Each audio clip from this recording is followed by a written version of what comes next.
Hello everyone, 20 साल year. तो guys हम एक्सप्लेन करेंगे थ्रोन ऑफ सील एपिसोड 149 के नावल को। तो गाइस अगर आपने हमारे किसी भी नावल की एक्सप्लेनेशन को मिस कर दिया तो एक बार चैनल की प्लेलिस्ट को चेकआउट जरूर करें। तो चलिए बिना किसी देरी के एपिसोड की स्टार्टिंग करते हैं। तो जैसे कि हमने पिछले एपिसोड में देखा था कि कायर और हाउचेन के बीच में बहस हो रही थी, तभी वहां पर 8 ग्रेड कमांडर आ गया था और उसने हाउचेन से माफी मांगी थी और हाउचेन ने उसे माफ कर दिया था। पर हाउचेन ने उसका 1 लाख क्रेडिट पॉइंट वापस नहीं किया था क्योंकि वह हाउचेन के टीम के लिए काफ़ी ज़्यादा एक बड़ी अमाउंट थी। उसके बाद वहां पर जो 8 ग्रेड कमांडर होता है वह हाउचेन को थैंक यू बोलकर वहां से चला जाता है और तभी रास्ते में उसका जो साथी वही मोटा बंदा मुआंग यू जो होता है वह अपने कमांडर से पूछता है कि कमांडर आखिर आपने माफ़ी क्यों मांगी? हमने हारा था तो हारा था, पर माफ़ी मांगने की क्या ज़रूरत थी? हाँ, तुम्ही लोगों की वजह से मेरी टीम जो है अभी जनरल ग्रेड में 5 सालों से अटकी हुई है और अब जब हम कमांडर ग्रेड में पहुंचने वाले थे तो थोड़ी सी धनराशि के लिए तुम लोगों ने चीटिंग करने की कोशिश की और तुम्हारे वजह से हमें फिर से कितनी मेहनत करनी पड़ेगी 1 लाख क्रेडिट पॉइंट्स को जुटाने की वजह से। और कमांडर गुस्से में उस पर बहुत तेज भड़कता है और कहता है कि उस बच्चे को नहीं देख रहे हो, वो अभी नया डीमन हंट स्क्वाड बना है, उसे अभी लो ग्रेड में होना चाहिए पर वह जनरल ग्रेड में प्रमोट हो चुका है और उसके पास मेरे हिसाब से पर्याप्त राशि हो जाएगी कुछ समय में कि वह कमांडर ग्रेड में भी पहुंच जाएगा। और उसकी टैलेंट को देखकर मुझे ऐसा लगता है कि वह काफ़ी ज़्यादा एक बड़ा डीमन हंट स्क्वाड बनेगा। तो हम लोगों को उससे अपने रिश्ते सुधार कर रखने की ज़रूरत है। तुम लोग चुपचाप मेरे साथ चलो। उसके बाद हमें सीन शिफ्ट किया जाता है हाउचेन की तरफ, जो विपन हॉल में फिर से अपने साथियों के साथ चला जाता है और वहां पर बहुत सारे ट्रीजर्स और विपन्स खरीदने लगता है। और जो हाउचेन होता है वह कायर के लिए एक काफ़ी महंगा हार्डन कवच खरीदता है और वहां पर हाउचेन को एक बहुत ही अजीब सा ट्रीजर मिलता है जो काफ़ी ज़्यादा अजीब था। तब वहां पर हाउचेन काउंटर पर जाकर उस ट्रीजर के बारे में पूछता है तो वहां पर जो गार्ड होता है वह बताता है कि अगर इस क्लोथ को कोई पहन ले तो वह बहुत ही आसानी से इनविजिबल हो जाएगा, पर हाई लेवल का कल्टीवेटर के सामने वह नहीं छुप पाएगा।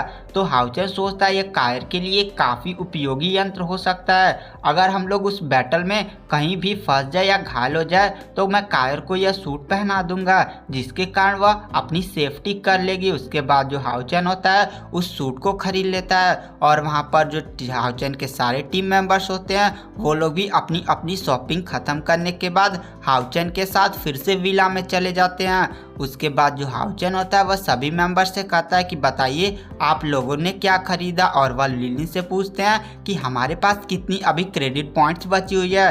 तो लिलिन कहता है हमारे पास 2,45,000 क्रेडिट पॉइंट्स थे और इस टाइम हमारे पास 90,000 क्रेडिट पॉइंट्स बचे हुए हैं। उसके बाद जो हाउचेन होता है वह लिलिन से पूछता है कि लिलिन तुमने क्या खरीदा। तो जो लिलिन होता है वो अपने पास से एक थैला निकालता है और उसमें से बहुत सारे स्क्रॉल निकालता है। तो हाउचेन वह स्क्रॉल देखकर काफ़ी ज़्यादा शौक था क्योंकि यह वही स्क्रॉल था जिसका उपयोग प्रिंसेस लैंग जियाओ ने लेवल 8 के बीस्ट के सामने किया था।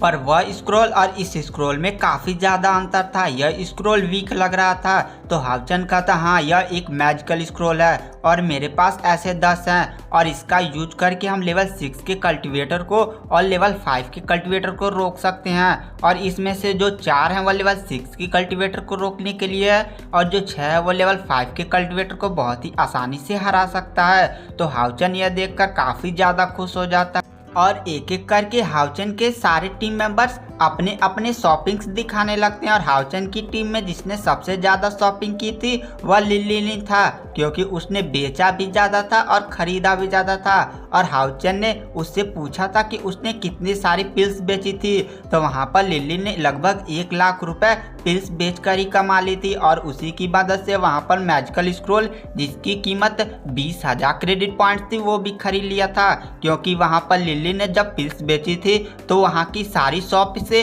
बहुत ही कम रेट पर थी क्योंकि नॉर्मल पिल्स जो होती हैं वह 2000 क्रेडिट पॉइंट से बेचती हैं और यहाँ पर लिलिन तो 1,000 क्रेडिट पॉइंट्स में बेच दे रहा था। उसके बाद जो लिलिन होता है वो हाउचेन की तरफ देखता है और कहता है कैप्टन आपने कौन सा ट्रीजर खरीदा है। तो वहाँ पर हाउचन जो होता है अपना सर खजाते हुए कहता है मैंने कोई भी ट्रीजर नहीं खरीदा, मेरे पास सारे ट्रीजर पहले से ही हैं। तो वहाँ पर लिलिन समझ जाता है कि कायर के ट्रीजर्स को खरीदने में हाउचन को एक काफ़ी बड़ी अमाउंट पे करनी पड़ी थी और इसलिए हाउचन ने वहाँ से कोई भी अपने लिए ट्रीजर नहीं खरीदा था। उसके बाद वहाँ पर जो लिलिन होता है वह हाउचन के लिए एक स्वाड निकाल कर उसे देता है, जिसे देखकर हाउचन भी काफ़ी ज़्यादा शौक था और ये जो स्वाड थी वह एक ग्लोरियस टायर का वीपन था। अरे हाउचन भाई, मैं आपकी प्रॉब्लम समझ गया था, इसीलिए मैं आपके लिए स्वाड लेकर आया हूँ। इस स्वाड की प्रॉपर्टी जानते हैं, अगर आप किसी भी डीमंस को इससे किल करेंगे तो 10 स्पिरिचुअल एनर्जी आपके रिकवर हो जाएगी और यह आपके लिए काफ़ी ज़्यादा एक प्लस पॉइंट हो सकता है। कभी भी आपकी अगर स्पिरिचुअल एनर्जी खत्म होती है तो आप नॉर्मल डीमंस को एक ही अटैक में खत्म कर अपनी स्पिरिचुअल एनर्जी को रिकवर कर सकते हैं। पर यह जो स्वाड थी वो हाउचन की ब्लूरियन हिबिकस ऑफ लाइट के सामने कुछ भी नहीं थी। तभी वहाँ पर जो लेडी वांग युआन होती है वह सामने बढ़ती है और अपने पास से एक ढाल निकाल कर हाउचन को दे देती है और वह कहती है कि हाउचन, मैंने भी आपके लिए ये ट्रीजर खरीदा था, आपके पास एक काफ़ी अच्छी ढाल नहीं है जिसके कारण मैंने एक ग्लोरियस टायर का विपन आपके लिए खरीद दिया है। और हाउचन अपनी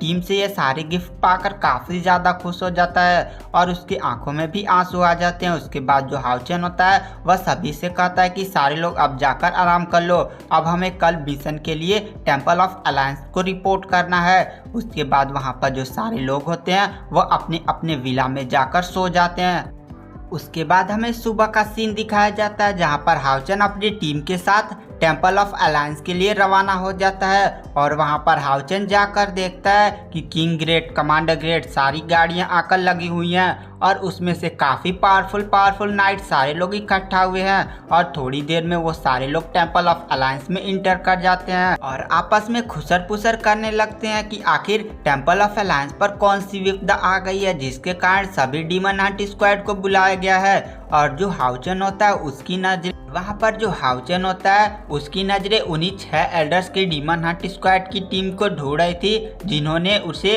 और हान्यू को वहाँ ओझा सिटी में डीमन गॉड से आपदा से बचाया था, पर वहाँ नहीं आए होते हैं। उसके बाद वहाँ पर टेम्पल ऑफ अलायंस के हॉल मास्टर आते हैं और वहाँ पर वो खड़े होकर कहते हैं, आप लोग सोच रहे होंगे कि आखिर मैंने डीमन हंट स्क्वाड सारी टीम को यहाँ पर क्यों बुलाया है, तो मैं आपको बताना चाहता हूँ कि यहाँ से लगभग 100 किलोमीटर दूर पर हमारी एक सिटी पड़ती है और वहाँ पर एक बॉर्डर है जहाँ पर 12 डीमन गॉड ने अटैक कर दिया है और उनके पास एक काफ़ी बड़ी आर्मी है, तो हमें वहाँ पर एक्स्ट्रा प्रोटेक्शन के लिए नाइट को भेजना है। उसके बाद वह किंग ग्रेट वाले नाइट्स की तरफ देखते हैं और कहते हैं कि हमें आपसे काफ़ी ज़्यादा उम्मीदें हैं, आप लोग हमें निराश मत करिएगा। उसके बाद वो जो सारे नाइट्स होते हैं वह कहते हैं ठीक है ऑल मास्टर, हम उन राक्षसों को चुन चुन कर मारेंगे। उसके बाद वहाँ पर जो हॉल मास्टर होते हैं वह सभी लोगों को शुभकामनाएं देकर वहाँ से चले जाते हैं। उसके बाद जो सारे टीम के नाइट्स होते हैं वह अपनी अपनी गाड़ियों में जाकर बैठने के लिए तैयार हो जाते हैं। तभी हाउचन के पास